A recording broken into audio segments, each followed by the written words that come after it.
Money can shape how you feel about yourself long before you understand it. It can shape your choices, your sleep, and the way you carry shame or hope. This story is about the quiet wounds money leaves behind and how they heal. By the end of this journey, you will know why you feel fear with money. You will also know how small steps and gentle habits can bring peace again. Many people grow up with family money arguments that were never explained.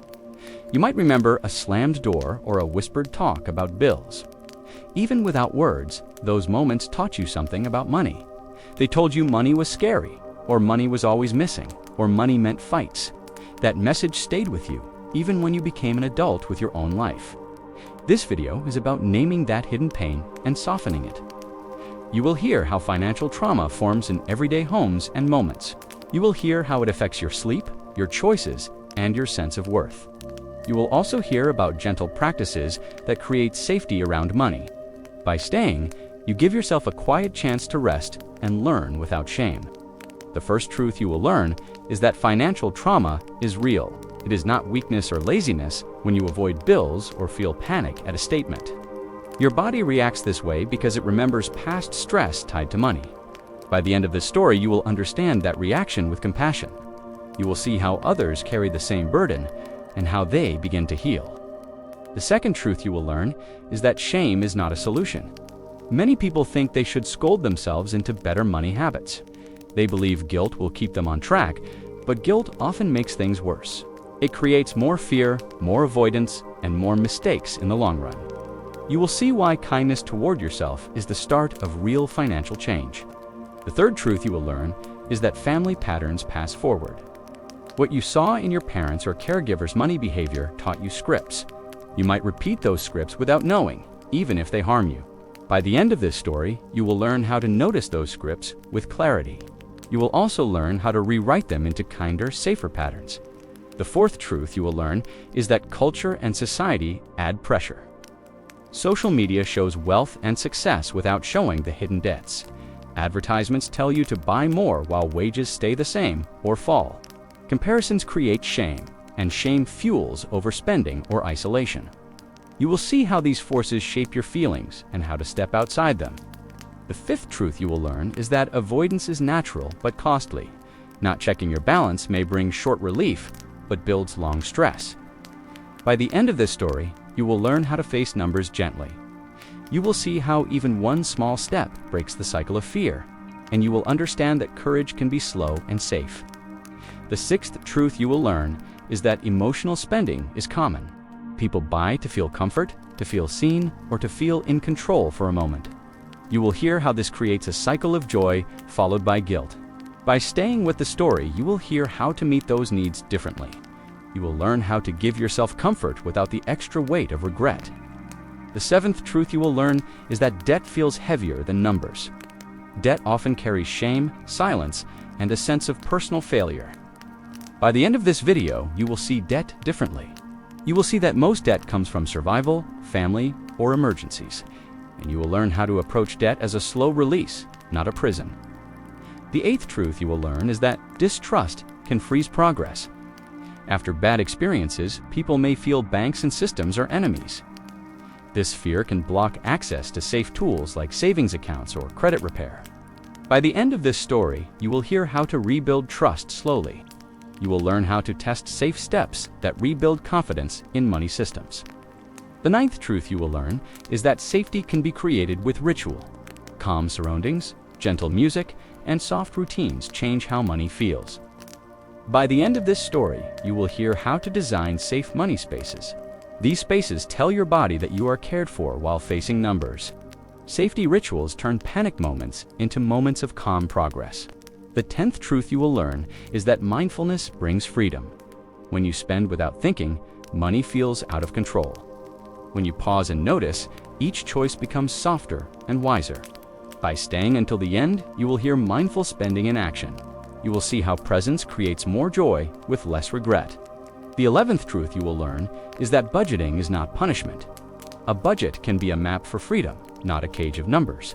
By the end of this story, you will see budgets built with compassion, budgets that allow joy while meeting needs and preparing for storms. You will learn how a budget can feel like care instead of control. The 12th truth you will learn is that journaling heals hidden fears. Writing down thoughts about money takes them out of the dark. By the end of this story, you will hear how money journaling works. You will see how pages can hold your fears, so they stop holding you. Journaling becomes a friend that listens without judgment. The 13th truth you will learn is that support makes healing easier.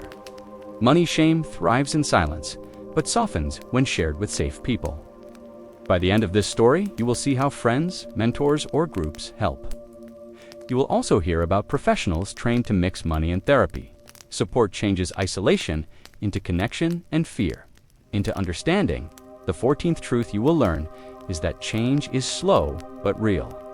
Financial trauma does not vanish overnight, but steps build over time. By the end, you will hear how small wins collect into new security. You will see how healing is not about perfection, but about balance. This gives you space to breathe and rest while progress continues quietly. The 15th truth you will learn is that peace with money is possible. The story closes with a roadmap of gentle steps anyone can take.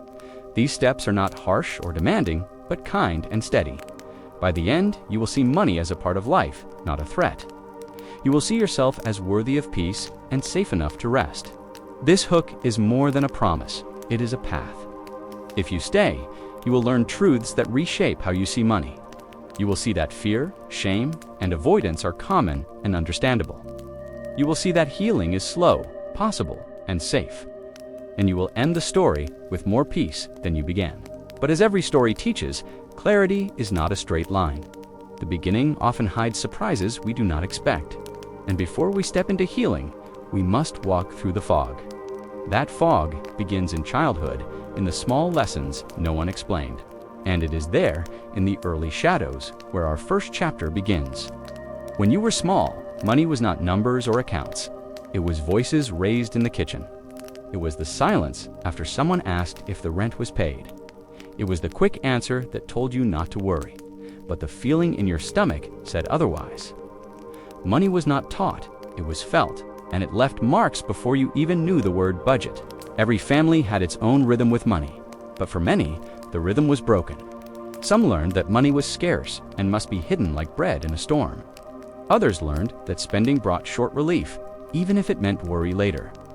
Still, others grew up with silence, where money was never explained, leaving questions unanswered. Those patterns became scripts written in the background of your mind. You might remember sitting in a grocery store line as a child.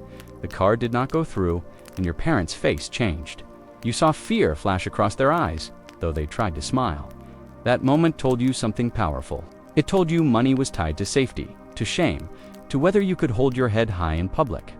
Maybe your memory is of birthdays or holidays where gifts were promised and then withdrawn. You did not know the cost of electricity or food, but you felt the tension when joy depended on a paycheck. The lesson was quiet, but strong. You learned that money decided whether joy stayed or left, and you carried that message into your adult life without meaning to. Some families spoke of money often, but not with clarity. They said things like, "We can't afford that," or "Money doesn't grow on trees." Those words carried weight, even if you did not understand them fully. They told you life was limited, that asking for more brought trouble. You might have learned not to ask at all, believing that desire itself was wrong. Other families showed the opposite side. They spent to hide stress or to show strength. You might have seen a parent buy new clothes after an argument, or a relative host a party, even when bills were unpaid. This taught you that money could be used as armor, a way to mask fear. That armor looked shiny on the outside, but left cracks inside. Children absorb lessons like sponges, but money lessons are often confusing. You saw adults worry, but also pretend, argue, but also avoid, save, but also spend. The mixed signals became part of your blueprint. Later, when you faced your own paycheck, you might have wondered why money felt heavy, even when the math looked fine. The reason was that the weight was not math, it was memory. Researchers today call this financial trauma, but as a child, you called it life.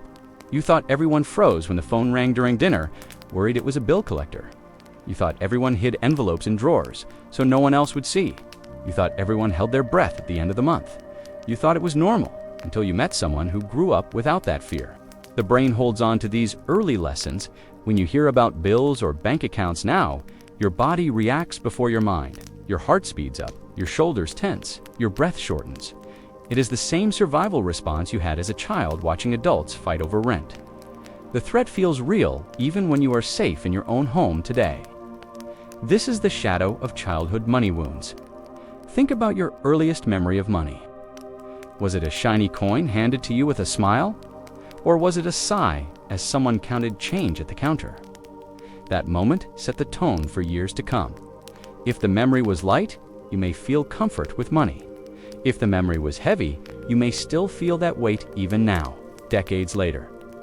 These early money stories are not chosen. They are given, like the color of your eyes or the shape of your hands. But while you cannot change where they began, you can change how they grow. The first step is to see them clearly, without shame, without blame. To look back and say, yes, that happened, and yes, it shaped me. Awareness is the start of healing. Some people avoid thinking about childhood money memories because they feel too raw. Yet facing them gently is less about reopening wounds and more about giving comfort to the child inside you. That child did not have answers or tools. That child only had feelings, often heavy ones. By remembering now, you can offer safety that was missing then. You can say it is okay, you are safe, and you do not need to carry this alone anymore. When you remember your family's money story, notice the themes. Was money always scarce? Was it always a secret? Was it always a tool for control or power? These themes often repeat in adult life until they are seen and named. If money was scarce, you may hoard or overspend. If money was secret, you may avoid talking about it.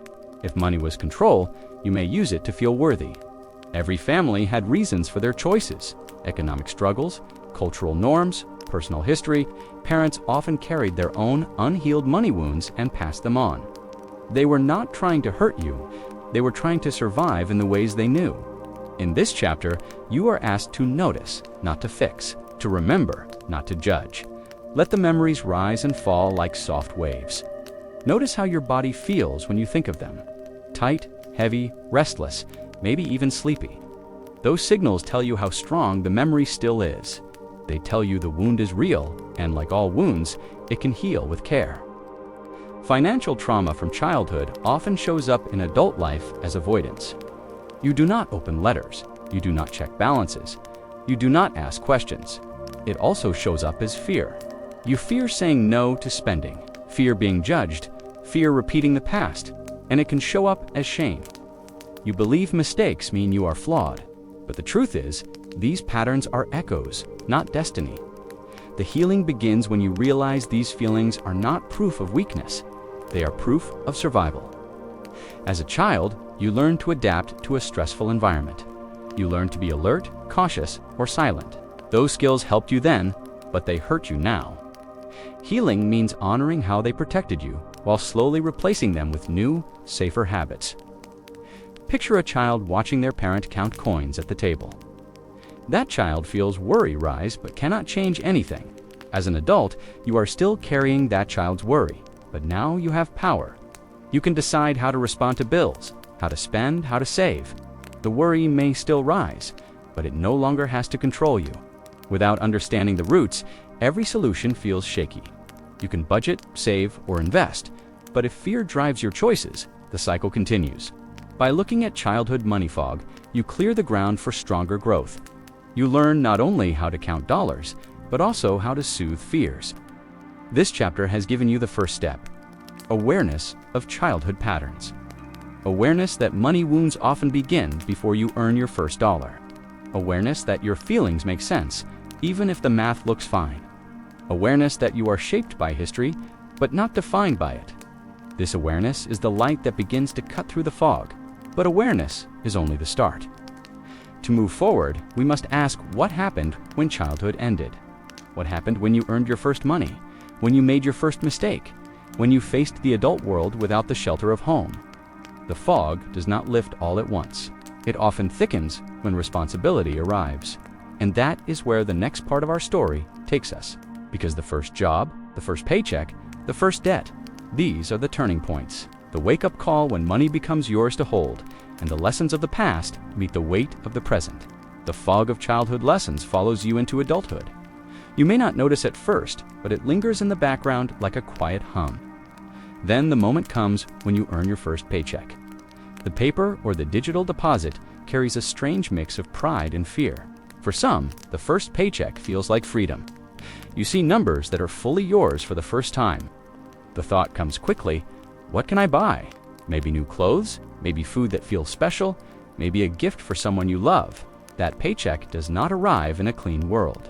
It arrives carrying the weight of the past.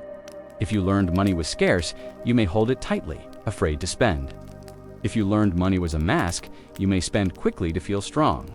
Alongside that paycheck often comes the first bills. Maybe a phone, maybe rent, maybe a student loan. The paper or the notification pulls you back to those childhood feelings.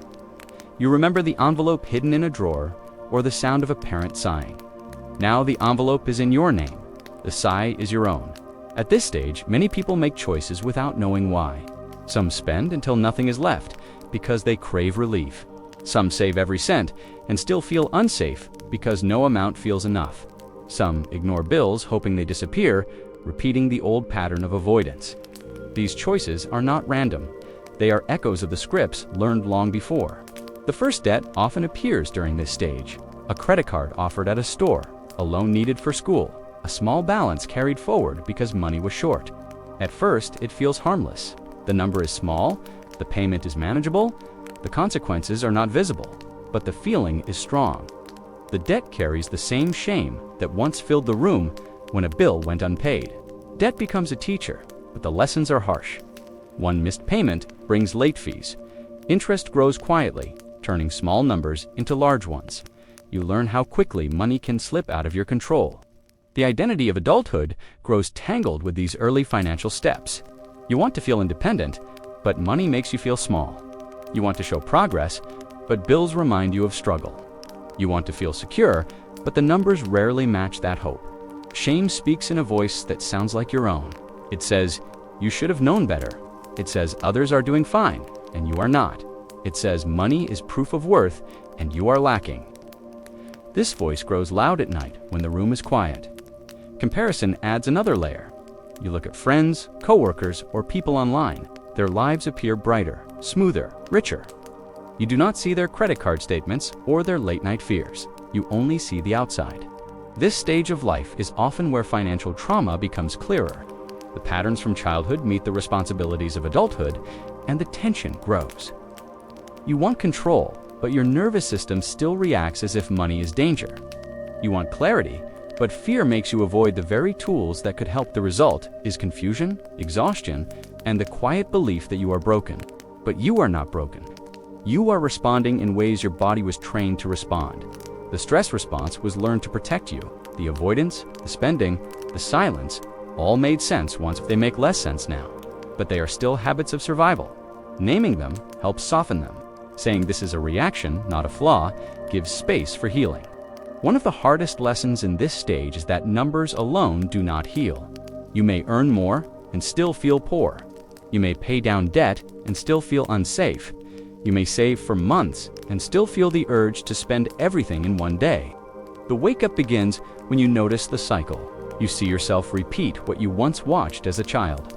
You feel the same panic your parents felt. You realize you are carrying more than bills. You are carrying history. At this point, some people find small sources of hope. A mentor shares their own money story, and it sounds familiar. A book explains financial behavior in words that match your feelings.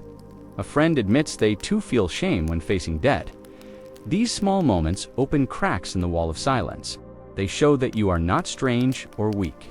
You are human, and many others carry the same scars. Still, the habits do not change overnight. Paychecks still feel heavy. Bills still bring dread. Debt still carries shame. But each moment of awareness makes space. Each time you notice a reaction, you gain a little distance. Each time you hear someone else's story, you feel less alone. This is how the wake-up begins. Slow, quiet, but steady. The transition from childhood fog to adult wake-up is hard because it blends two truths. You are still the child who felt fear, and you are also the adult who must act. Holding both can feel overwhelming, but in the space between them lies the path forward. The path where you give compassion to the child and responsibility to the adult. Both parts need care. Both parts are you. In this chapter, we have walked through the first steps of adulthood with money. The pride of the first paycheck, the weight of the first bills, the sting of the first debt, the shame of the first comparison. Each of these steps ties back to the past, showing how financial trauma does not vanish with age. It grows until you see it. And once seen, it can begin to change. But the story does not stop here, because noticing the pattern is only the start. The next part of the journey is facing how deep the wound runs, how shame becomes a shadow that shapes every decision, how guilt and silence keep people locked in cycles for years, and how one can begin to replace that shame with something softer. And so the story turns again. The first paycheck and the first debt open the door. The next step is walking into the heart of shame itself, to understand why it hurts, why it lingers, and how it slowly loosens its grip when you bring it into the light. That is where our story will go next. When the first paycheck and the first debt meet, something deeper begins to stir. It is not only about numbers or balances anymore, it is about identity. It is about the quiet voice that says you are failing even when you are only learning. That voice has a name, and that name is shame. Shame is different from guilt. Guilt says, I made a mistake. Shame says, I am the mistake. With money, shame arrives quickly. One late payment feels like proof you are irresponsible. One overdraft feels like proof you are broken. One moment of overspending feels like proof you cannot be trusted. The numbers vanish, but the feelings stay. This shame does not come from nowhere. It grows from the soil of childhood lessons. If you saw fear around bills, you now carry that fear yourself. If you heard words like we cannot afford it, those words echo when you shop. If you watched arguments about debt, your own debt feels like a repeat of that pain. Shame is the shadow of those memories now cast on your own life. Shame is powerful because it hides. It makes you silent when you need to speak. It makes you avoid help when you need support. It makes you believe everyone else is fine and only you are weak. This silence is heavy. It keeps people from reaching out, from learning, from healing. It locks the door and throws away the key. At night, shame is the loudest. You lie in bed and replay mistakes. The purchase you regret, the bill you ignored, the balance you could not face. Each thought feels like proof of failure. Sleep becomes restless, dreams filled with fear. The body carries the stress, the chest feels tight, the mind feels heavy. This is the quiet cost of shame. During the day, shame shapes choices. You might spend more to hide the feeling. You might avoid friends because you fear judgment. You might tell no one about your debt, carrying it alone like a secret. On the outside, life may look normal. On the inside, shame whispers in every decision.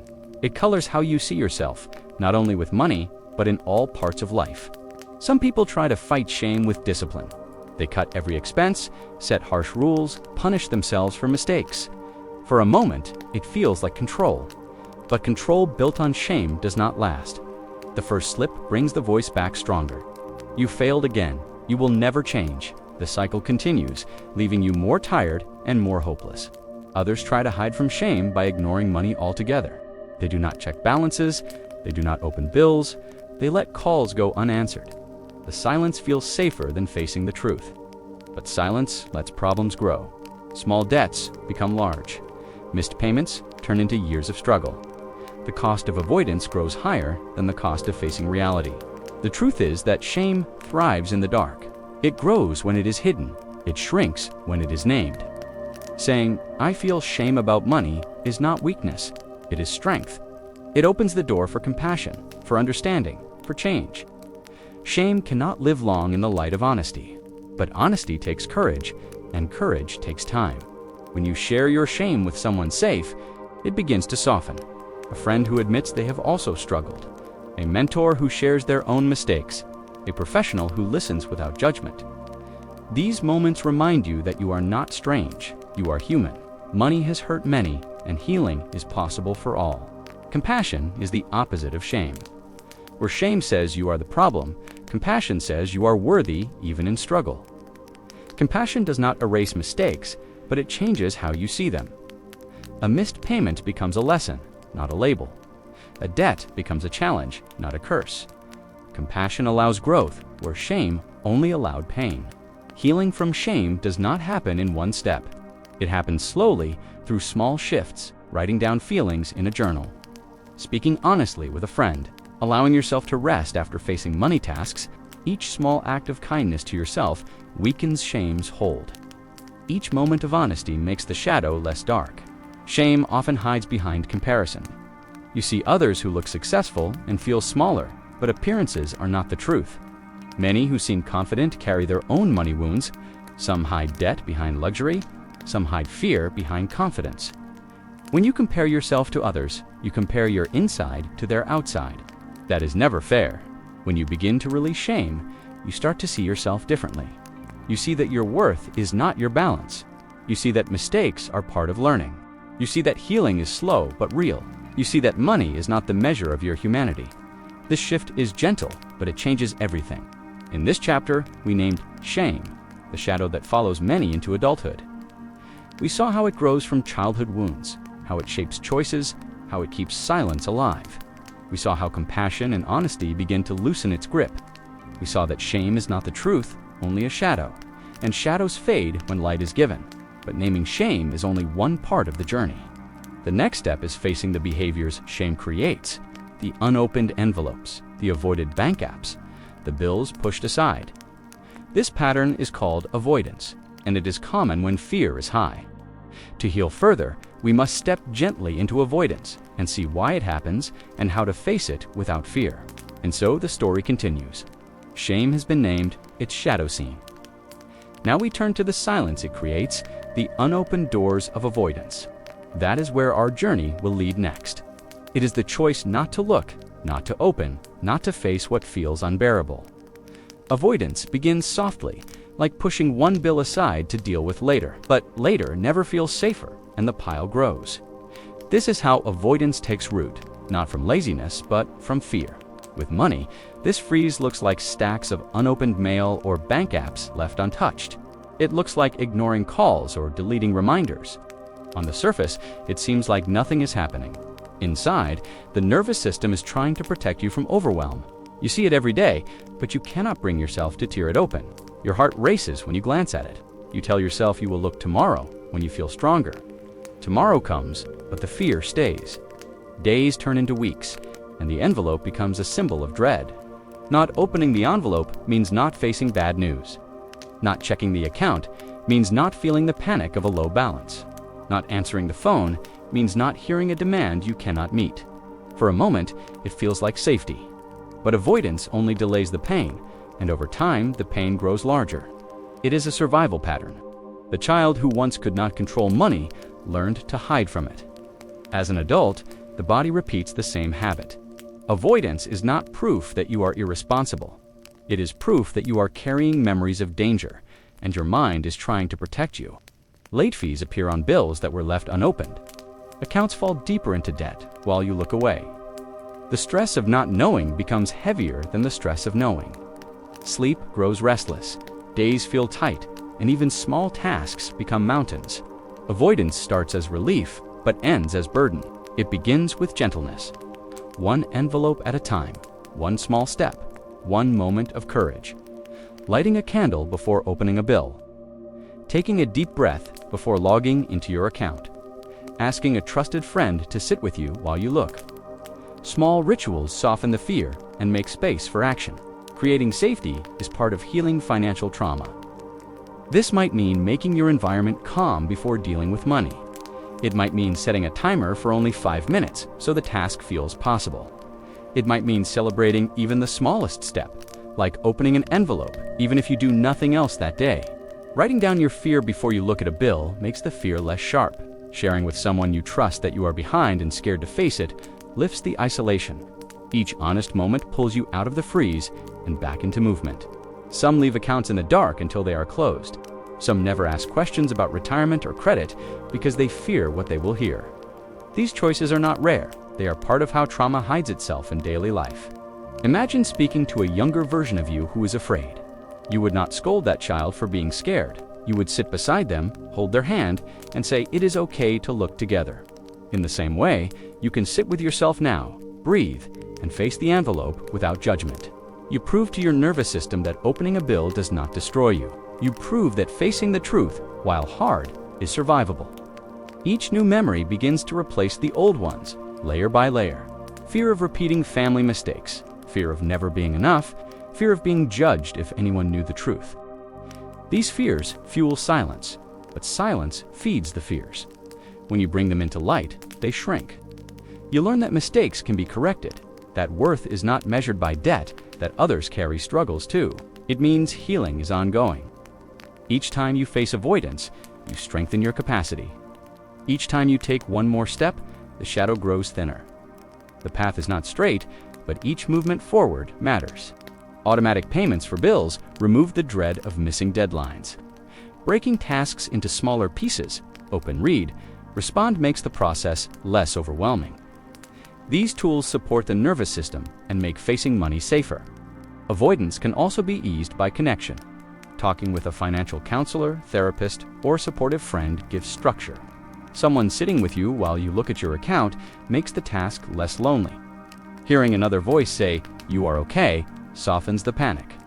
Avoidance loses strength when you are not carrying it alone. In this chapter, we have walked through the silence of avoidance. We have seen how it begins as relief, but grows into burden. We have seen how it is rooted in survival, not weakness. We have seen how gentleness, honesty, and small steps begin to loosen its grip. Avoidance is a shadow, but even shadows fade when faced with steady light. But the story does not end here. Avoidance is only one way people respond to pain. For some, the reaction is the opposite. Instead of hiding from money, they run toward spending. They use purchases to soothe, to distract, to feel alive for a moment. This is the pattern of emotional spending, and it brings its own cycle of comfort and regret. And so the journey continues. We have seen the silence of the unopened envelope. Next, we step into the noise of the purchase that feels good now but heavy later.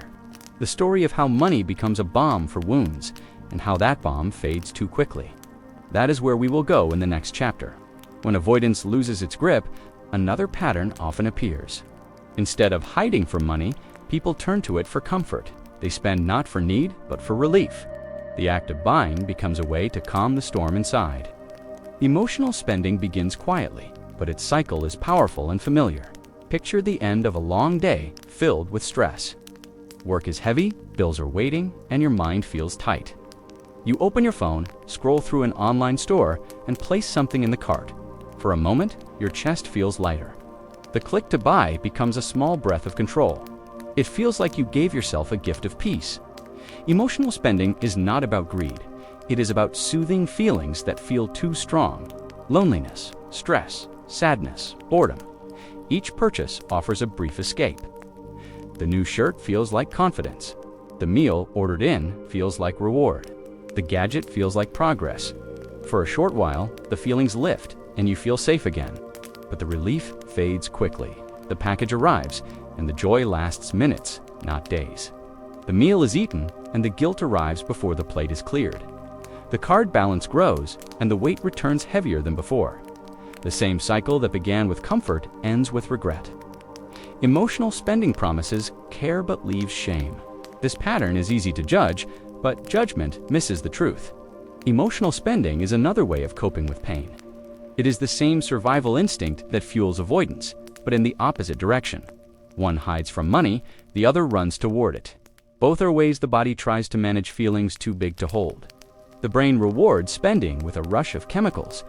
A small burst of dopamine gives a sense of pleasure and relief. This is why the act feels so tempting after stress. The relief is real, but it is short. Without new ways to manage stress, the body craves the next purchase. Over time, the cycle becomes hard to break, not from lack of will, but from learned habit. For those who grew up in scarcity, emotional spending can feel like rebellion. Buying something you were denied as a child feels powerful. It feels like giving your younger self the joy that was missing. For those who grew up in silence, spending can feel like self-expression. Each purchase says, "I exist, I matter, I can choose." In both cases, the act is not about the object, but about healing an old wound. But the wound is never healed by objects alone. The shirt cannot erase the memory of scarcity. The meal cannot silence the fear of bills. The gadget cannot fill the silence of loneliness. The wound needs care that money cannot buy. Until then, spending continues to patch the hole without mending it. The shame that follows emotional spending is heavy. You tell yourself you are weak, that you have no control, that you will never change. But shame only fuels the cycle. Feeling bad makes you want relief again. Relief brings another purchase. The purchase brings another wave of guilt, and the spiral continues, pulling you deeper each time. Breaking the cycle does not mean never spending on joy. It means noticing the feeling behind the urge, asking gently, what do I feel right now? Am I tired, lonely, or sad? Do I need comfort, connection, or rest? Often the urge to spend hides a need that money cannot meet. By seeing the need, you can respond with something that truly soothes. Some find comfort in simple rituals instead of purchases. A walk outside, a warm bath, a call to a friend. Others use creativity, drawing, music, or cooking as a release. These acts give the same sense of care, but without the weight of debt. They replace the quick high of buying with a deeper sense of calm. Over time, the body learns new ways to soothe itself. It helps to bring compassion into the cycle. Instead of scolding yourself for an impulse purchase, you can pause and say, I was looking for comfort. That small shift changes judgment into understanding. It does not erase the debt, but it gives space for healing. Compassion is the first step to lasting change. For many, emotional spending is tied to identity. Some buy to look successful, to keep up with friends, to avoid feeling left out. Others buy to show care, giving gifts even when it hurts them. These choices often come from fear of being seen as less. By noticing this, you begin to separate who you are from what you buy. You are more than purchases, and worth is not sold in stores. Awareness of triggers is another gentle tool. You may notice you spend more at night when tired, or after arguments, or on weekends when lonely. These patterns are clues. Once you see them, you can prepare differently. Rest before shopping, delay purchases by a day. Reach out to someone instead of reaching for a card. Each small shift builds a new path. Emotional spending is not a flaw, it is a signal. It signals that something inside needs care. Listening to that signal without shame is the way forward. Spending less is not the goal by itself. The goal is to feel cared for in ways that last, in ways that do not leave guilt behind. This is what turns money from a bomb into a tool for peace. In this chapter, we have seen how spending becomes comfort, and how comfort fades. We have seen the cycle of relief and regret, the chemical pull, the old wounds beneath the urge. We have seen how compassion, awareness, and gentler choices begin to shift the cycle. Emotional spending is not about objects. It is about feelings that long for healing. But the story moves deeper still, because spending for comfort is only one weight. Another weight is the debt that follows, heavier than any single purchase. Debt grows like a sack of stones on your back, each payment a reminder of the past. And debt often brings its own layer of shame and silence. To continue this journey, we must walk into the heavy world of debt. And so the next chapter begins. From the small comfort of a purchase to the long shadow of owing, we step into the story of debt. What it feels like, why it lingers, and how to carry it differently. That is where the story takes us next. Debt is more than numbers on a page. It is weight you feel each time you breathe. It is the invisible load you carry on your shoulders when you wake and when you sleep. Each balance due is not only a bill, it is a stone in the sack you drag behind you. Over time, the load becomes so heavy that even joy feels harder to reach. Debt often begins quietly.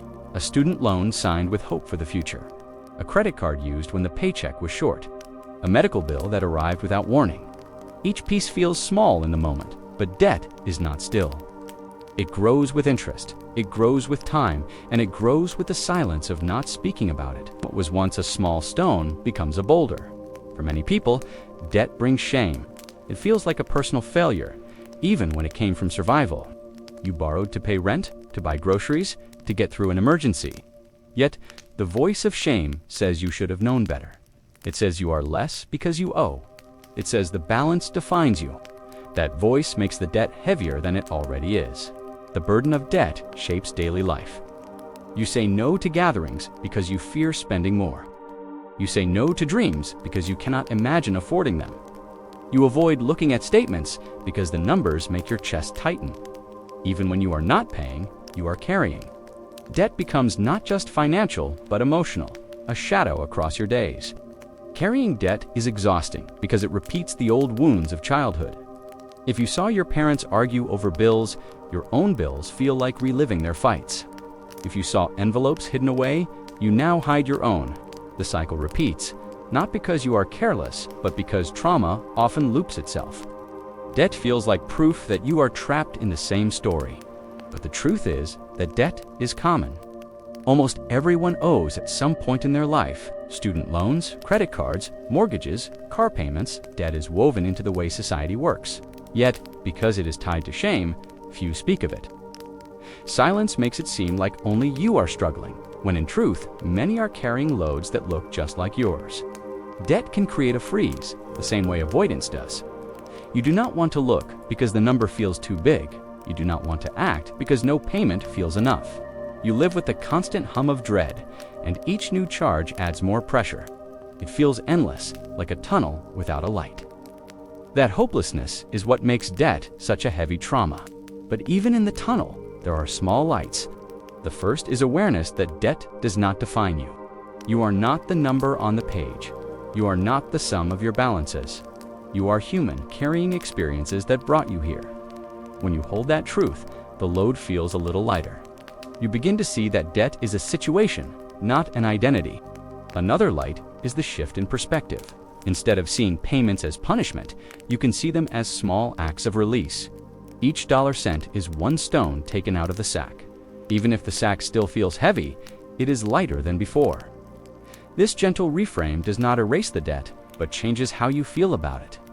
Progress feels possible when you see the stones leaving. Small wins matter in the world of debt. Paying off one small balance gives a sense of relief that spreads to bigger ones. Closing a card that once brought shame feels like closing a chapter. Each success builds momentum, and momentum brings hope. Hope is the medicine debt tries to steal, and reclaiming it is part of healing. Some people find strength in organizing their debts into a plan. Listing them out, even when hard, turns the unknown into the known. The unknown is scarier than any number. Once you see the list, you know what you are carrying. A plan does not erase the weight, but it shows you a path forward, and a path, even a long one, feels safer than being lost. Debt is also softened by connection. Sharing with someone you trust breaks the silence. A friend, a counselor, or a financial therapist can remind you that you are not alone in this. They can help you see options you did not know. They can hold space for your fear while guiding you toward small steps. Connection turns the tunnel from solitary to shared. The body also needs care during debt. Stress from owing is not only mental, it shows up in the shoulders, the stomach, the sleep that never rests. Breathing slowly before facing a bill, taking walks to release tension, resting when your body asks, all help you carry the weight without breaking under it. Healing debt is not only paying numbers, it is calming the body that carries them. Some debts are long-term, like student loans or mortgages. These can feel endless, but they are also investments in future growth. Naming them as investments changes the story. Instead of seeing them only as chains, you can see them as bridges. A bridge to education, to shelter, to opportunities that were not possible before. They are still heavy, but they also built part of your life. Other debts are sudden, like medical bills or emergencies. These bring their own trauma because they come with no warning. They remind you that life can change overnight. Carrying these debts often feels unfair, and that feeling is real. Acknowledging the unfairness is part of healing. You can say, "This was not my fault," and still find ways to move forward. Forgiveness is also part of carrying debt.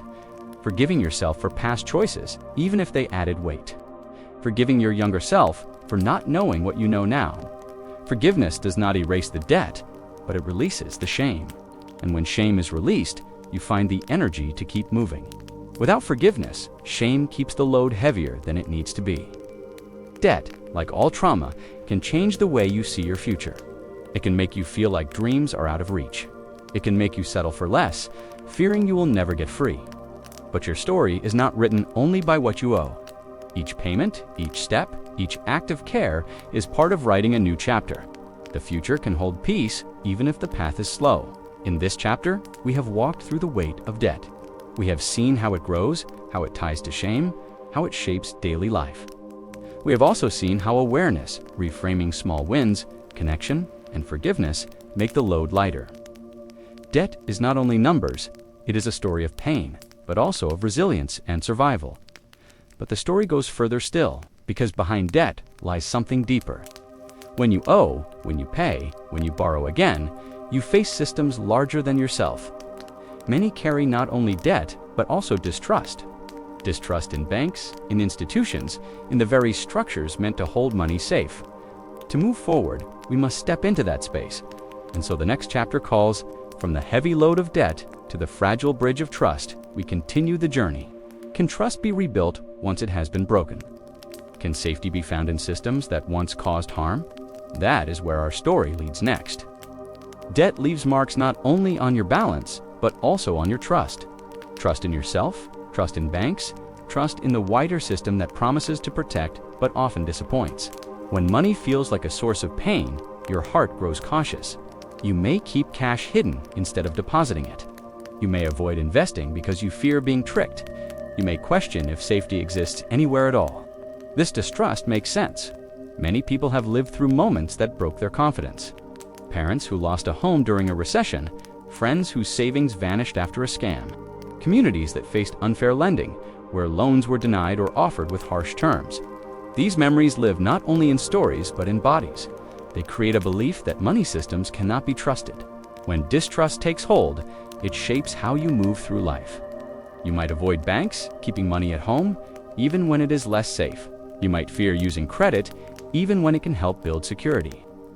You might hold back from saving or investing, worried that everything could vanish overnight. These choices come from protection, but they also keep you from building stability. Trust is delicate, like a bridge that must be tested step by step. When the old bridge has collapsed, you do not run across the new one. You start slowly, placing one foot, then another, waiting to see if it holds. Rebuilding trust with money works the same way. It cannot be rushed. It begins with small steps that prove to you that safety can exist again. One small step is learning about the protections that do exist. In many places, deposits in banks are insured up to a certain amount. Fraudulent charges can be reversed. Credit reports can be repaired with time and effort. Knowing these facts does not erase fear, but it gives your mind reasons to believe safety is possible. Each fact becomes a plank in the new bridge. Another step is choosing carefully where to place trust. Not every financial institution is the same. Some operate with fairness and transparency, others with greed. Exploring options like community banks or credit unions can help. These places often feel closer to people than to profit. They can show you what trust looks like when service is centered on care. Trust also rebuilds inside yourself. When debt or mistakes have shaken your confidence, you may feel you cannot make good choices. Each payment, each balanced month, each honest step is proof that you can. Trust in yourself grows not from perfection, but from persistence. The more you show up, the more you believe you are capable. Rebuilding trust is also about healing the memory of betrayal. If you saw people you love hurt by money systems, it is natural to carry their pain. You honor them by being cautious, but you also honor yourself by allowing new experiences. Their story shaped you, but it does not have to be the ending. You can write a different one with gentleness and care. Some people test trust with very small experiments. They open a basic savings account with a small amount. They check it regularly, watching it remain safe and even grow. Others invest a tiny sum in a broad fund, then wait to see what happens over months. These experiments show the nervous system that trust can be rebuilt one step at a time. It is important to name the fear clearly. Saying out loud, "I am afraid this money will disappear," helps you face it. Writing it down makes the fear real, but also separate from you. When you hide the fear, it controls you. When you name it, you can meet it with truth. Trust does not erase fear, but it gives it less power. Stories of healing often begin with trust. Someone who once kept every dollar in cash learns to breathe easier with a safe account. Someone who feared credit learns to use it gently, building a history that helps them later. Someone who avoided all planning learns to face the numbers without panic. These stories remind us that trust is not impossible. It is slow, but it grows. Trust also comes from community. Hearing others share their experiences with money shows that you are not carrying this alone. Support groups, financial education programs, or even open talks with friends create connection. When you see others face their fears, you feel encouraged to face your own. Trust becomes stronger when it is built together. Rebuilding trust is not about blind faith. It is about informed steps. It is about knowing both the risks and the protections. It is about choosing with care, moving slowly, and giving yourself permission to try again. Each step becomes part of the bridge, and over time, the bridge becomes strong enough to carry you forward. The process also needs forgiveness. Forgiving yourself for past times when trust was broken. Forgiving institutions may not be possible, but forgiving yourself for how you responded is within reach. Maybe you closed off too quickly, maybe you delayed too long, maybe you carried fear for years. Forgiveness releases you from holding the blame, allowing space for new choices. In this chapter, we have walked across the fragile bridge of trust. We have seen why distrust is common, how it grows from pain, and how it shapes choices. We have seen that trust can be rebuilt slowly, with small steps, with information, with connection. We have seen that trust begins both inside yourself and outside in the systems you choose. But the story does not end with trust, because even when you begin to trust again, the body still remembers danger. Money tasks can still bring stress.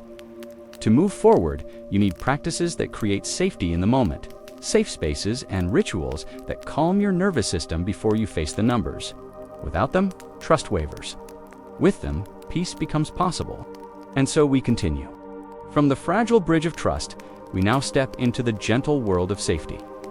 What does it mean to create a safe space with money? How do simple rituals change fear into calm? That is the path waiting in the next chapter.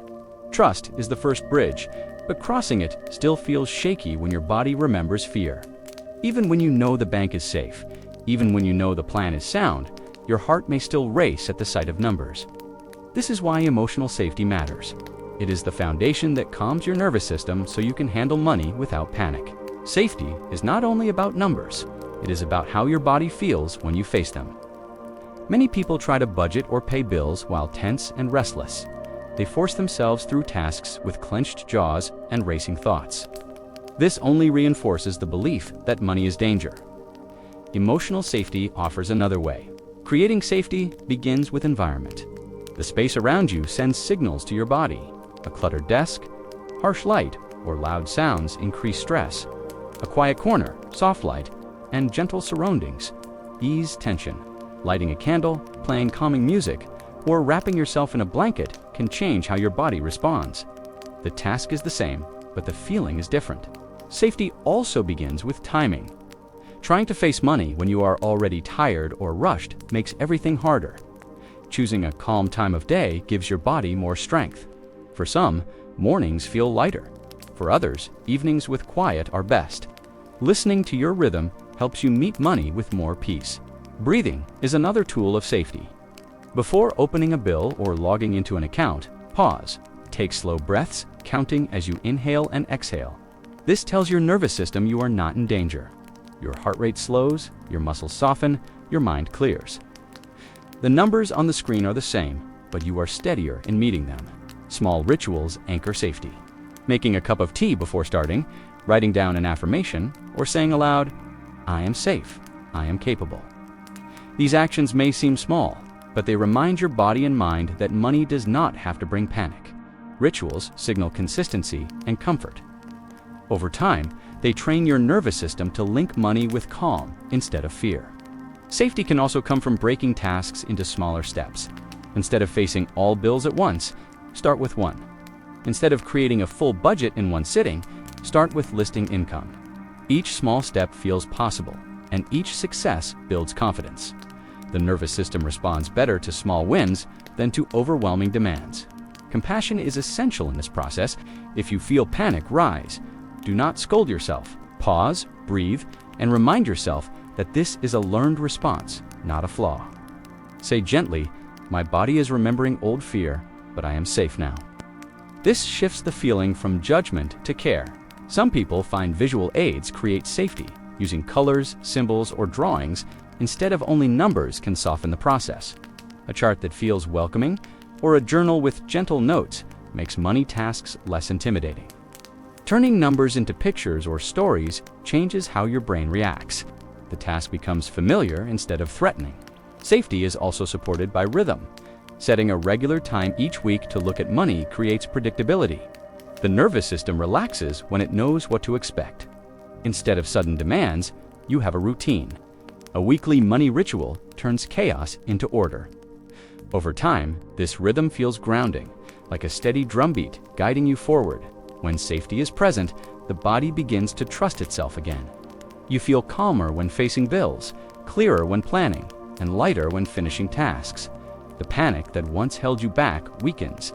Each safe experience rewrites the old memory that money equals danger.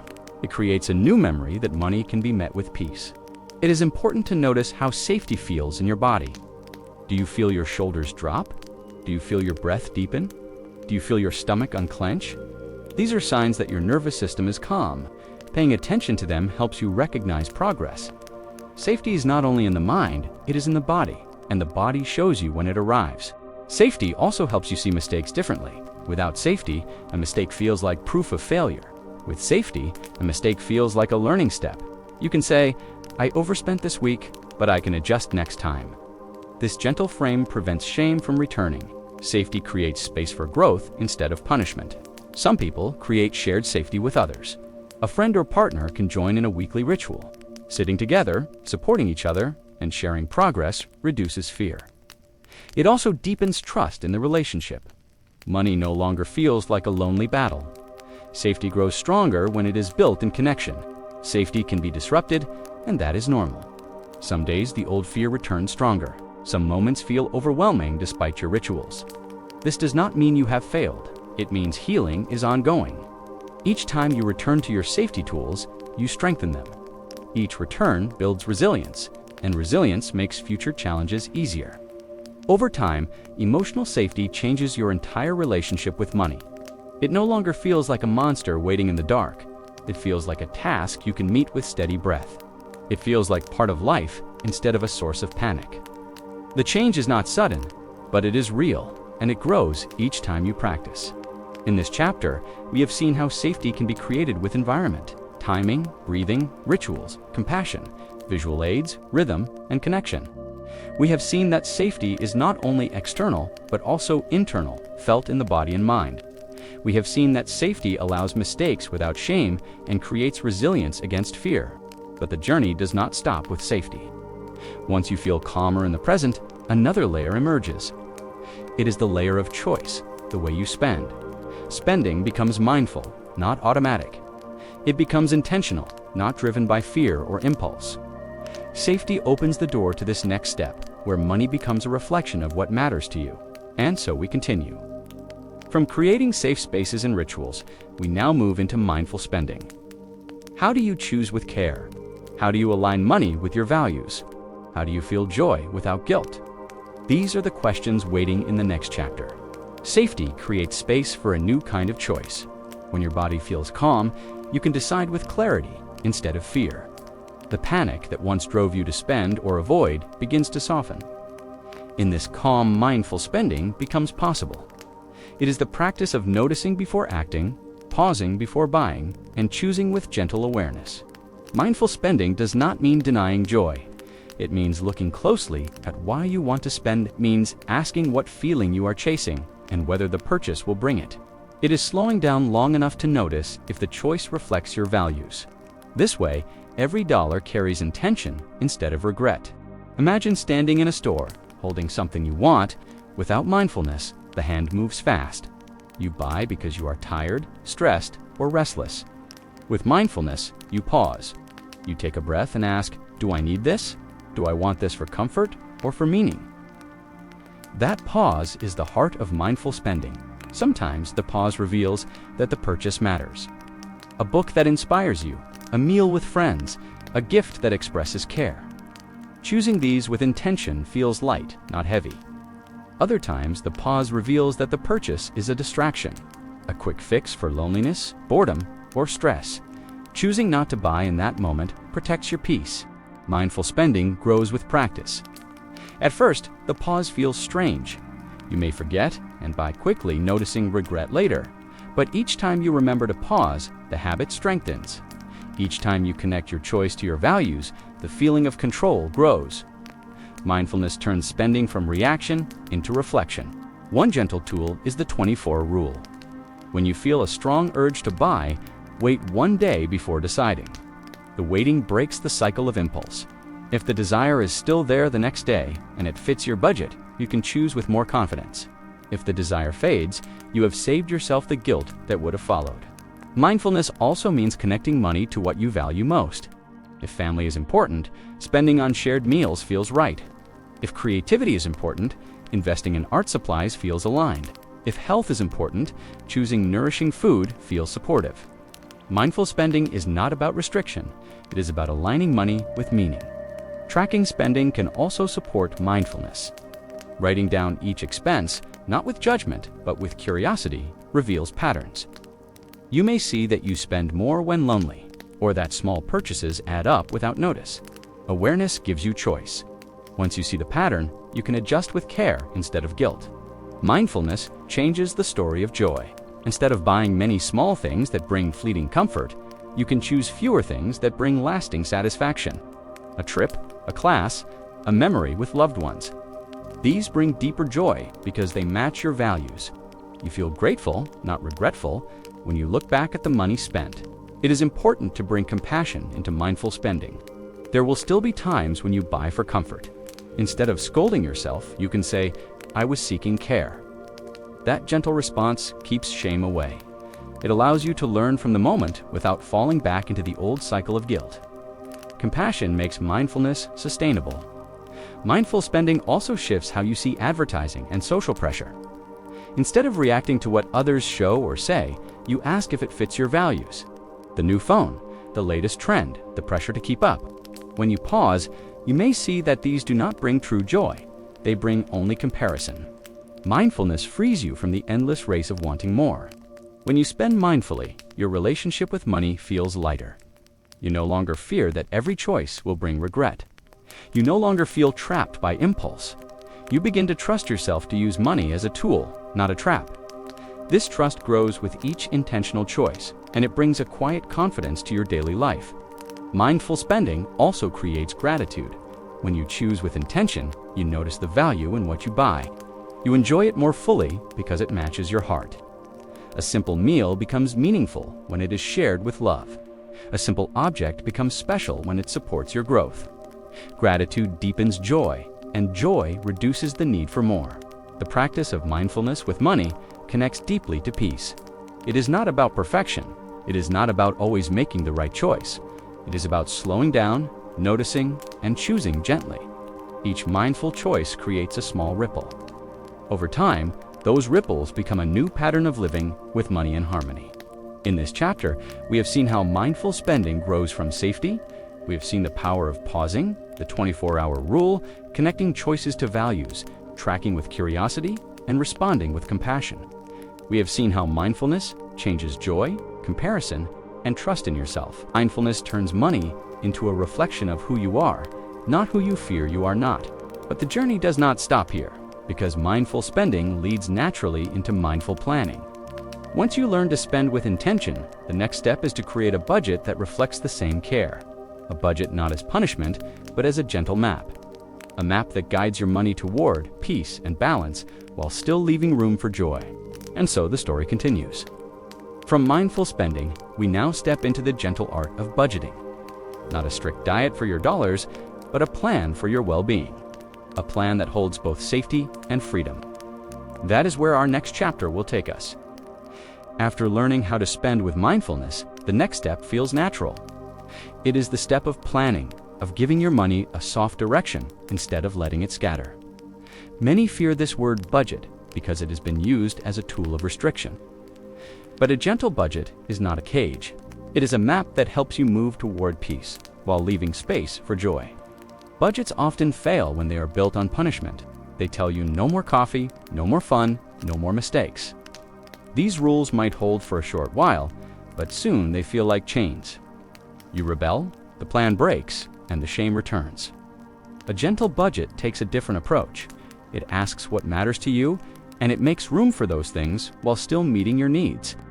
The gentle budget begins with awareness. You look at your income and your expenses with calm eyes, not judgment. You see what comes in and what goes out. You see patterns of spending that match your values and others that do not. Awareness is the first step to change. Without it, you are walking in the dark. With it, you begin to light a path. From awareness comes choice. In a gentle budget, you choose where your money goes. You place essentials first, like housing, food, health, and minimum payments. Then you place savings, even a small amount, to care for your future. After that, you decide which joys and values deserve space. A meal with friends, a hobby, a class that inspires you. The budget becomes not about saying no, but about saying yes to what matters most. The power of a gentle budget is in balance. It balances responsibility and joy, safety and freedom, today and tomorrow. It recognizes that life is more than bills. It honors the need for rest, play, and connection. When both responsibility and joy are present, the plan becomes sustainable. You no longer feel trapped. You feel guided. The gentle budget also allows for flexibility. Life is not predictable. A surprise bill arrives, a celebration calls, an emergency happens. A harsh budget breaks under these moments, but a gentle one bends. You adjust without shame. You shift categories. You pause extras. You move with life instead of against it. Flexibility makes the budget a living plan, not a rigid rule. One simple method is to divide your income into broad categories: needs, wants, savings, and giving. The amounts shift based on your situation, but the structure reminds you that all parts matter. Needs keep you safe. Wants keep you joyful. Savings keep you secure. Giving keeps you connected. Each category honors a part of life, and together they bring balance. Gentle budgeting also means setting aside space for small mistakes. There will be weeks when you spend more than planned. There will be moments when emotions lead to purchases. Instead of letting these undo the plan, you create a cushion for them, a small buffer account, or a line in the budget for unplanned spending. This way, mistakes are expected and absorbed without shame. Another part of gentle budgeting is rhythm. Choosing a regular time each week or month to review, making it part of a calming ritual, not a moment of dread, sitting with tea, soft music, and a clear mind as you look at the plan. Turning it into a habit of care, not punishment. Rhythm creates consistency, and consistency builds confidence. For many, the hardest part is beginning. The numbers feel overwhelming, the past feels heavy, the future feels uncertain, but starting small is enough. Listing only a few categories, tracking only a few expenses, making only a few changes. Each small step is progress. Each small success builds courage to go further. The gentle budget grows as you grow. A gentle budget also helps reduce arguments and stress in relationships. When money is planned with care, conversations become calmer. Partners can see shared goals and shared values. Disagreements soften when both feel heard. Families can make choices together with less fear. A gentle budget creates not only personal peace, but also relational peace. Technology can help, but only if used with balance. Apps, spreadsheets, and trackers can show patterns clearly. They can send reminders and create charts, but they can also feel overwhelming if used harshly. Choose tools that feel supportive, not demanding. Let them guide, not scold. Technology should add clarity, not pressure. The gentle budget also teaches gratitude. When you direct money toward what matters, you see value more clearly. You notice the meal with friends, the hobby that brings joy, the savings that gives safety. Gratitude grows because your spending matches your heart. Gratitude turns the budget from numbers into meaning. It is important to remember that the gentle budget is personal. No two plans look the same. What matters to one person may not matter to another. Comparison brings shame, but individuality brings peace. Your budget should reflect your life, your values, your needs. It is a personal map, not a universal rule. The gentle budget can also change how you see the future. Instead of fearing what is to come, you begin to trust that you are prepared. Even if progress is slow, even if savings are small, you feel more secure. The plan shows you that you are moving forward. The future feels less like a storm and more like a path you are walking with steady steps. In this chapter, we have seen how budgeting can be gentle. We have seen how awareness, balance, flexibility, rhythm, compassion, and gratitude turn a harsh rule into a soft guide.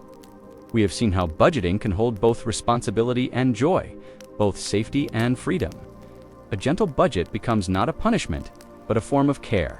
But the story does not stop here, because once the plan is in place, the deeper feelings still need a voice. Numbers and charts are not enough to hold the weight of fear, memory, and hope. For that, another tool is needed. A place to speak without judgment, to release what the heart carries. That tool is journaling. And so the next chapter begins. From the gentle map of budgeting, we move into the quiet pages of writing, a practice that lets you place your money story into words, and through words begin to heal. That is the path we will walk in the next chapter. After giving your money a soft plan through a gentle budget, another question rises. Where do you place the feelings that numbers cannot hold? Where do you put the fear, the memories, the shame, and the hopes that spill out when you face money? For many, the answer is found in journaling. Writing becomes a quiet place where your money story unfolds without judgment. Journaling is not about perfect sentences or polished pages. It is about honesty. It is about sitting with a pen and letting your thoughts flow. It is about allowing yourself to write the truths you rarely speak aloud. Money is not only about math, it is about memory, identity, and emotion. A journal gives these parts of you a safe space to breathe. The first step in money journaling is simply starting. Take a notebook, any notebook, and set aside a few minutes. Write about how you feel when you think of money. Write about your earliest memories of it. Write about the moments when you felt strong and the moments when you felt small. These words become the beginning of your healing story. At first, it may feel strange to write about money. You may think it is silly, or you may feel resistance. This is normal. Money is tied to silence, and silence resists being broken. But the more you write, the more the words will come. Soon, feelings that lived quietly in your chest will flow onto the page. The journal will hold what you once carried alone. Journaling allows you to see patterns you could not see before. When you write about your spending urges, you may notice they come when you are lonely. When you write about your debt, you may see the shame connects to childhood voices. When you write about your dreams, you may notice they repeat in ways you never gave space to name. Writing reveals what hiding has kept in the dark. A money journal can also be a place for dialogue. You can write letters to money as if it were a person. You can say, "You make me afraid," or "You make me hopeful," or "I do not understand you." This gives voice to the relationship you already have inside you. By speaking it out, you begin to reshape it. You begin to move from fear into conversation. You can also write letters to your younger self. Tell the child who once felt shame that it was never their fault. Tell the teenager who made mistakes that they were learning. Tell your past self that you forgive them. Writing these letters heals the old wounds that still shape your present. Forgiveness grows stronger when written down. A journal can also capture victories, no matter how small. You can write, "Today I opened a bill I had been avoiding." You can write, "This week I stayed within my plan." You can write, "I asked for help and felt lighter." Recording these wins builds a record of progress. On days when you doubt yourself, you can return to the pages and see how far you have come. Money journaling is also a space for dreams. You can write about the life you wish to build, the home you hope to have, the freedom you want to feel. These words give shape to desires that may have lived quietly in your heart. Putting them on paper makes them real.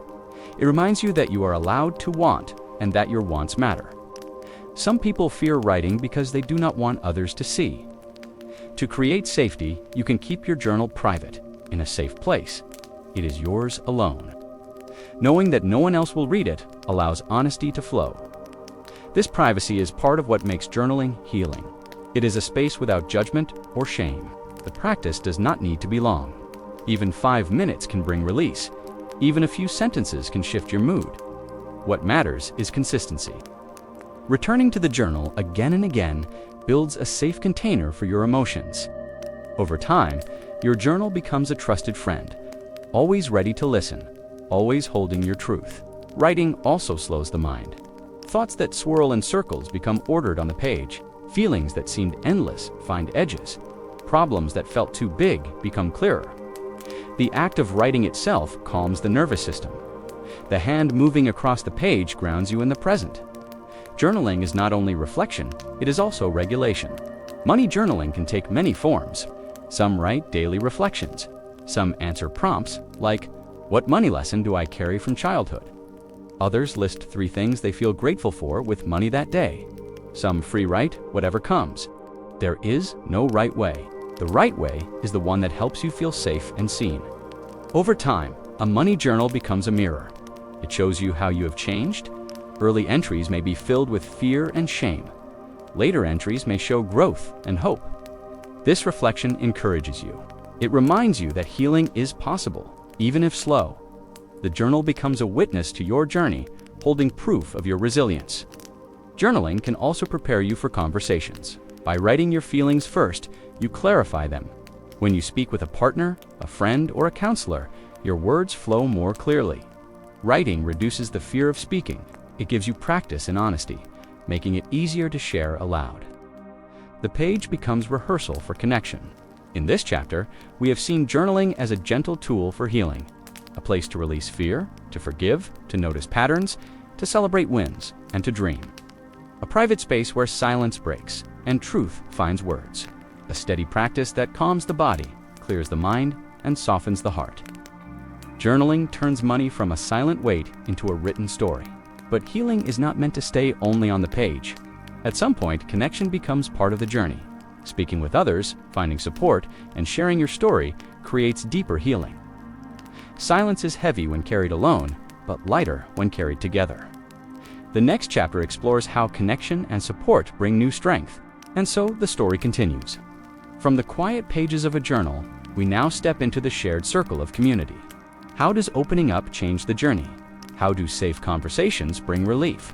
How does support turn isolation into healing? These are the questions waiting in the next chapter. The pages of a journal hold your secrets with care, but healing does not end there. At some point, the weight of silence begins to feel too heavy. You realize you have carried your story alone for too long. The fear, the shame, the regret, and even the hopes have lived in your chest without air. Speaking them aloud becomes the next step toward relief. Support is the medicine silence denies you. It comes in many forms, each one offering a different kind of comfort. A friend who listens without judgment, a partner who sits beside you while you face bills, a group of people who meet to share stories and struggles, even a professional trained to hold both financial facts and emotional truths. Each type of support turns isolation into connection. Many people fear opening up about money. They think others will judge them, or they believe they are the only ones struggling. But when you share, you often hear the same response. Me too. Those 2 words break the wall of isolation. They remind you that financial trauma is not unique to you. It is a common thread woven through many lives, hidden until someone dares to speak. Support begins with trust. Choosing the right person to share with matters. It does not have to be many. One safe person is enough to start. You might say, "I feel afraid when I think of money," or "I am struggling with debt and I do not know what to do." These words open a door. They invite care into a place where shame once lived. When you share, something shifts inside you. The fear no longer feels as heavy. The shame loses some of its grip. The simple act of speaking creates space. What once felt like a locked room opens into a wider world. The listener does not need to fix everything. Their presence is enough. Their understanding reminds you that your story is safe to tell. Support also brings perspective. Others can see what you cannot. A friend might remind you of progress you overlooked. A mentor might share lessons from their own mistakes. A professional might show you options you never considered. Perspective does not erase your journey, but it adds light to the path. With more light, the road feels less confusing. There is also power in shared accountability. When you tell someone about your goals, you are more likely to keep going. A friend checking in, a partner celebrating small wins, or a group encouraging progress keeps you steady. Accountability is not about pressure, but about gentle encouragement. It reminds you that someone believes in you. Support is not only about sharing struggles, it is also about celebrating victories. Too often, people minimize their progress. They think opening a bill is not worth noting, or making one payment is too small to matter. But with support, these wins are honored. Someone cheers for you, and you feel proud. Pride replaces shame, and motivation grows stronger. Professional support carries its own value. Financial therapists and counselors understand both numbers and emotions. They know that money is never only about math. They help you explore patterns, face fears, and create plans without judgment. Working with a professional can feel like lifting a weight you did not realize you were carrying. It is not weakness to seek help, it is wisdom. Support also teaches you that your story has value. When you share your experience, others learn from it. Your honesty may inspire someone else to face their own fears. Your struggle may give another person courage. In this way, healing becomes shared. Your growth ripples outward, touching lives beyond your own. Yet support is not always easy to find. Some people will not understand, some may dismiss your feelings or give advice without listening. This is why choosing carefully is important. Seek those who offer kindness, patience, and presence. Even if it takes time, finding one safe voice is worth it. That voice can change the course of your journey. Support can also come from community spaces, groups that gather to talk about money struggles, online forums where people share openly, or workshops that mix financial skills with emotional care. These spaces remind you that you are part of something larger. They offer both solidarity and practical ideas. Healing grows faster when nurtured together. For some, faith or spiritual communities provide support. Leaders, friends, or groups who connect values with financial well-being can offer grounding. They frame money not as a measure of worth, but as a tool to live with purpose. This perspective can ease shame and replace it with a sense of belonging. Support also comes from giving. Helping someone else who struggles with money creates a bond. Listening to their story reminds you of your own humanity. Encouraging them strengthens your own hope. Support flows both ways. When you offer it, you also receive it. Connection is built not only through being helped, but also through helping. In this chapter, we have seen how support transforms the journey. It breaks silence, softens shame, adds perspective, creates accountability, and builds community. Support reminds you that healing is not meant to be solitary. It is meant to be shared. Each voice you connect with adds strength to your own. But the story does not stop here, because support, while powerful, still leaves room for the future. Healing is not only about facing the past or managing the present, it is also about looking ahead. It is about designing a vision of life that feels safe, balanced, and free. Once support steadies you, you are ready to imagine what comes next. And so the journey continues. From the circle of connection, we now step into the horizon of possibility. What does it mean to redesign your life with money? How do you choose a future that feels both secure and hopeful? These are the questions we will meet in the next chapter. Support gives you strength to look ahead. When silence is broken and shame softens, the horizon feels closer. You begin to wonder not only how to survive, but how to live with intention. This is the stage of redesign when you shape a new relationship with money that reflects your values. It is not about perfection.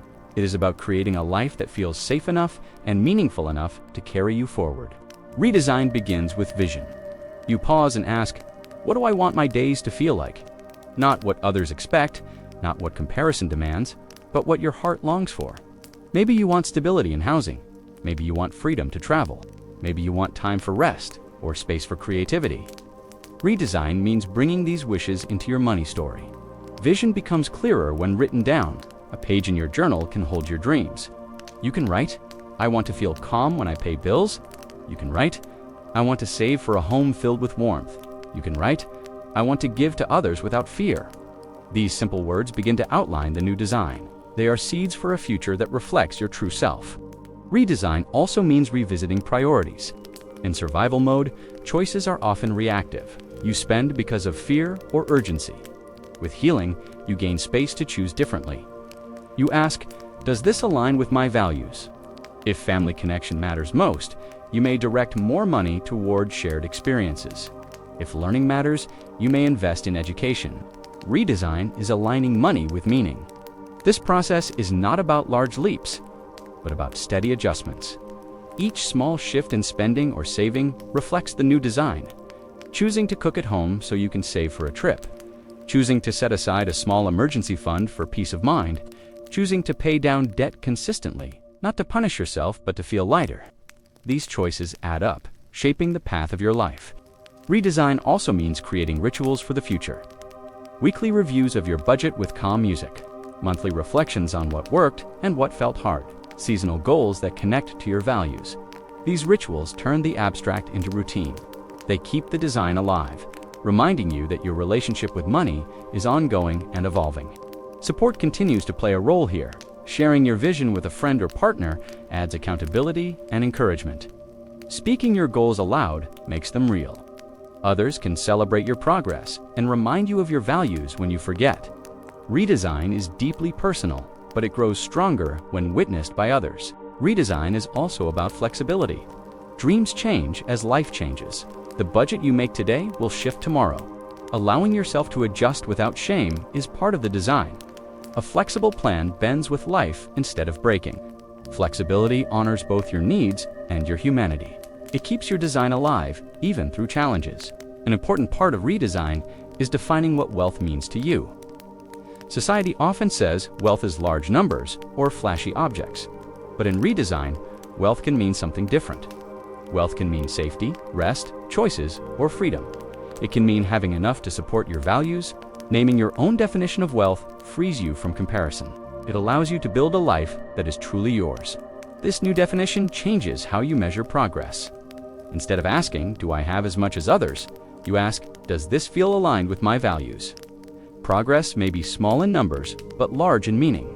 Paying off a small debt, saving for an experience, or creating space for joy all become signs of success. Redesign makes progress about alignment, not competition. Redesign also involves boundaries, saying no to spending that drains you, saying no to commitments that do not match your values, saying no to voices that tell you your worth is only measured in dollars. Boundaries protect your new design. They create space for what matters and guard against old patterns. Boundaries are acts of care for your future self. Another part of redesign is gratitude. As you align money with your values, you notice the gifts already present. You feel thankful for the meal you can afford, for the home that shelters you, for the small savings that grows. Gratitude shifts your focus from what is missing to what is steady. This shift brings peace and reduces the urge to compare or overspend. Redesign does not remove challenges. Bills still come, debt still needs attention, emergencies still arise. But with a clear design, you meet them differently. Instead of panic, you feel prepared. Instead of shame, you feel resilient. Instead of avoidance, you face the task with calm. Redesign gives you tools to respond with intention rather than fear. In this stage, forgiveness deepens. You forgive yourself for past choices that did not align with your values. You forgive your younger self for surviving the only way they knew.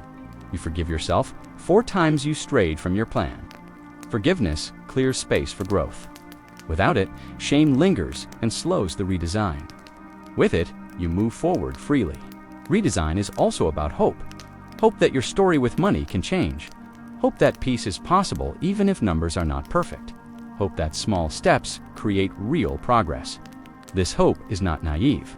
It is grounded in the practices you have built: mindful spending, gentle budgeting, supportive connection, and now intentional design. Hope carries you into the future with strength.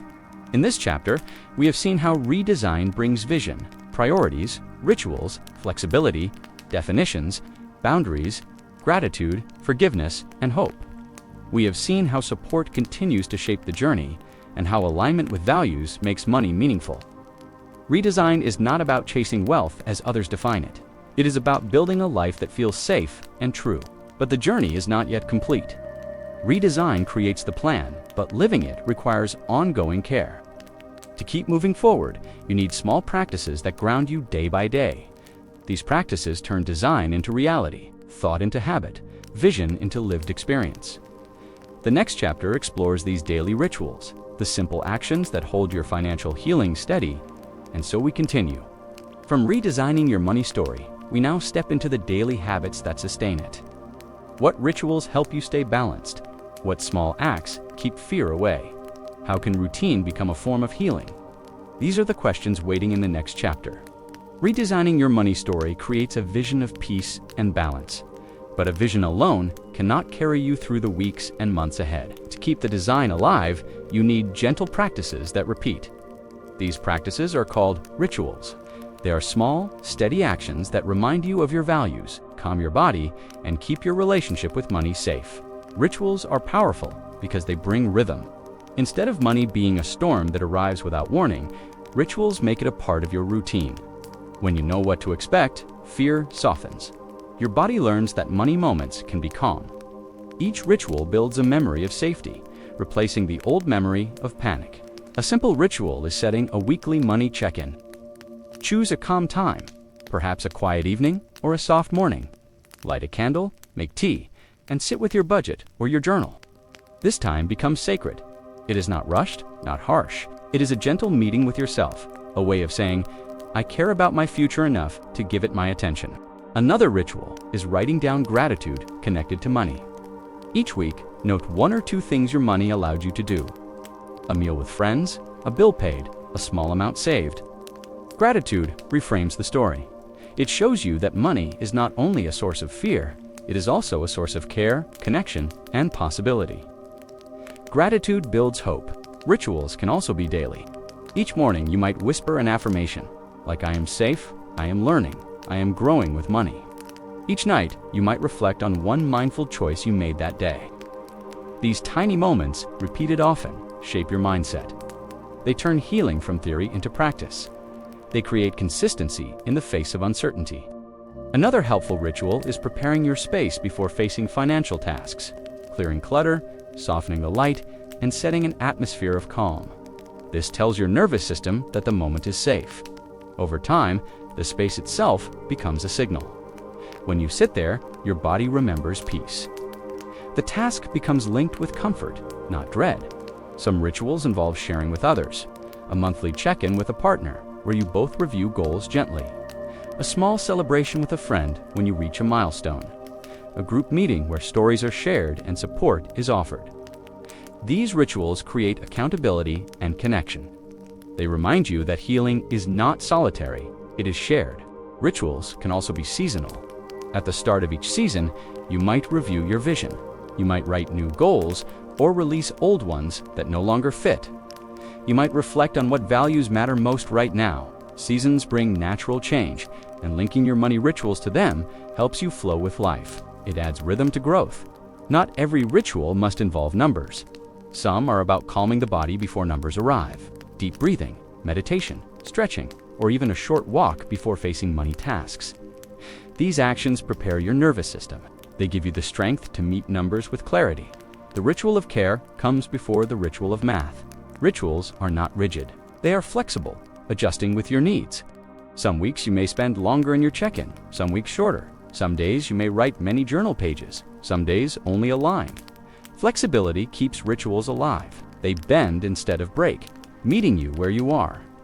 This keeps you consistent, even when life shifts. Creating rituals also means including joy.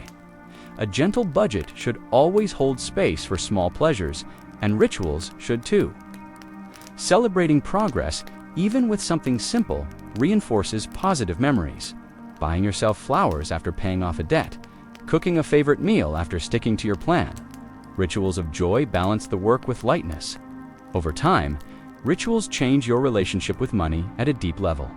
They create associations of calm, gratitude, and consistency. They replace panic with peace, avoidance with action, shame with pride. Each ritual is small, but together they create transformation. They make healing not only possible, but sustainable. In this chapter, we have seen how rituals become anchors, weekly check-ins, daily affirmations, prepared spaces, shared celebrations, seasonal reflections, and joyful rewards. Each one holds your healing steady. Each one makes your design of peace into lived reality. Rituals are the threads that weave your new money story into daily life. But the journey still has one final step. Rituals ground you, but you still need closure. You still need a gentle way to end the story of trauma and begin the story of peace. This final step is reflection, the closing chapter that ties together the lessons, the growth, and the hope. It is the moment where you look back with compassion and look forward with trust. And so we move into the last part of our journey. From the daily rituals that hold you steady, we now turn to the final reflection. What does it mean to close the story of financial trauma? How do you carry peace forward? How do you end this chapter of fear and begin a new one of calm? These are the questions we will answer in the next and final chapter. Rituals carry you through the days with steady care. They create rhythm where there was once chaos. They turn money moments into acts of kindness instead of fear. And yet, there comes a time to step back and see the larger picture. This is the moment of reflection, when you gather what you have learned and honor how far you have come. Reflection is not about judging progress. It is about noticing. It is about pausing to see the changes that have grown quietly over time. The fear that once felt overwhelming may now feel smaller. The shame that once silenced you may now feel lighter. The choices that once felt rushed may now feel more thoughtful. Reflection lets you see that healing is real, even if it has been slow. Begin by looking at where you started. Then notice how the journey unfolded, how shame became a shadow you learned to name, how avoidance became a habit you began to face, how emotional spending revealed needs that could be met in kinder ways, how debt felt heavy but became lighter with awareness and forgiveness. Each chapter held a piece of your story, and each piece moved you closer to peace. Reflect also on the shifts inside you, the moments when you trusted yourself again, the moments when safety rituals calmed your body, the moments when mindfulness guided your choices, the moments when budgeting turned into care instead of control, the moments when journaling let your truths spill out without fear. Each shift is proof that healing is not only possible, but present. Reflection also means honoring the support that helped you. The friend who listened, the partner who encouraged, the professional who guided, or the group that welcomed your story. Support is part of your growth, and it deserves recognition. Healing rarely happens in isolation. It happens when voices join yours, reminding you that you are cared for and understood. As you reflect, notice the values that guide you now. Family, creativity, rest, giving, learning. These values shape how you spend, how you save, and how you dream. They give direction when choices feel hard. They remind you that wealth is not only about numbers, but about alignment with what matters most. Gratitude belongs in reflection too. Gratitude for the courage to face fear. Gratitude for the resilience that carried you through hard times. Gratitude for the tools you have now, from mindful spending to gentle budgeting to rituals of care. Gratitude softens the edges of the journey. It turns reflection into celebration instead of regret. Reflection also allows space for forgiveness. Forgiveness of past mistakes, of old habits, of times when shame spoke louder than hope. Forgiveness does not excuse pain, but it releases you from holding it. Each time you forgive yourself, you free energy for growth. Forgiveness is one of the deepest signs of healing, and reflection is where it often blooms. Looking back, you see that trauma is not the whole story. Yes, it shaped you, but it does not define you. You see that fear once held you, but care now guides you. You see that silence once trapped you, but words now free you. You see that money once felt like danger, but now it feels like something you can meet with calm. Reflection shows you that change has already taken root. But reflection also looks forward. It asks, what do I want to carry with me into the future? Which rituals will I keep? Which values will I honor? Which dreams will I continue to build? The future will still bring challenges, but now you meet them with tools. You meet them with awareness, compassion, and resilience. The future feels less like threat and more like possibility. In this chapter, you are invited to pause and breathe. Both are part of your journey. This chapter has gathered the threads of your story. The fog, the wake-up, the redesign. The shame, the avoidance, the spending, the debt, the trust, the safety, the mindfulness, the budgeting, the journaling, the support, and the redesigning of your life. Each chapter was a step, and each step was a layer of healing. Together, they form the fabric of your new money story. But even as this story closes, one more part remains. The conclusion is not only an ending, but also a soft beginning. It ties the journey together and offers a gentle invitation for tomorrow. It reminds you that healing is ongoing, that your story is still being written, and that peace with money is not a destination, but a practice. And so we move toward the final part of this journey, from reflection into conclusion, from looking back into looking forward, from endings into beginnings. How do you hold money as a friend instead of a foe? These are the questions waiting in the closing chapter. You have walked through many chapters, each one carrying a piece of your money story. From the fog of childhood memories to the wake-up of adulthood, from the shadows of shame to the rituals of care. You have seen how financial trauma is not only about numbers, but about the feelings that live in the body and the memories that live in the heart. It was about creating space for you to pause, to breathe, and to see your story with softer eyes. Along the way, you have learned that shame is not the truth. Avoidance is not weakness. Spending is not failure, and debt is not identity. Each of these is a chapter, not the whole book.